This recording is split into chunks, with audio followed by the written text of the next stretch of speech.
Argentina won 2 World Cups before Messi and Portugal would shock the world.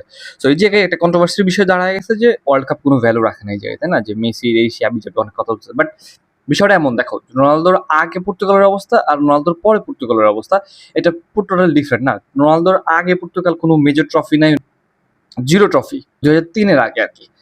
But এই জায়গায় same different ঘটনা করছে মেসির পর, মেসির আগে মেসির পর। মেসির আগে অলরেডি 14টা কোপা আমেরিকা টাইটেলস আছে, 2টা ওয়ার্ল্ড কাপ আছে, ইভেন মেসির আগে বিগেস্ট সবচেয়ে বড় লেজেন্ড ডিয়েগো ম্যারাডোনা ছিল। সো এই জায়গায় একটা কথা হইতেছে, পর্তুগাল যখন এই জায়গায় ওয়ার্ল্ড কাপ নিবে, 0 ট্রফি থেকে জিরো কোনো ট্রফি থেকে শুরু, কোনো কিচ্ছু নাই, জাস্ট রোনালদো আসার পর এত চেঞ্জ হয়েছে, তখন ওয়ার্ল্ডটা শক হবে।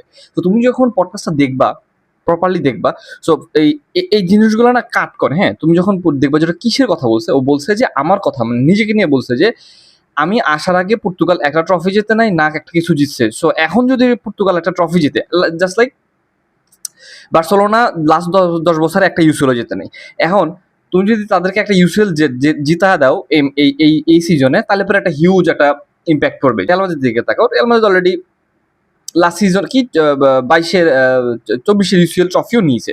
সো এখন তুমি যদি বলো যে এখন যদি এই সিজনেও যদি ইউসিএল ট্রফি যদি রিয়াল মাদ্রিদ নেয়, তাহলে কি খুব একটা বেশি চেঞ্জ আসবে?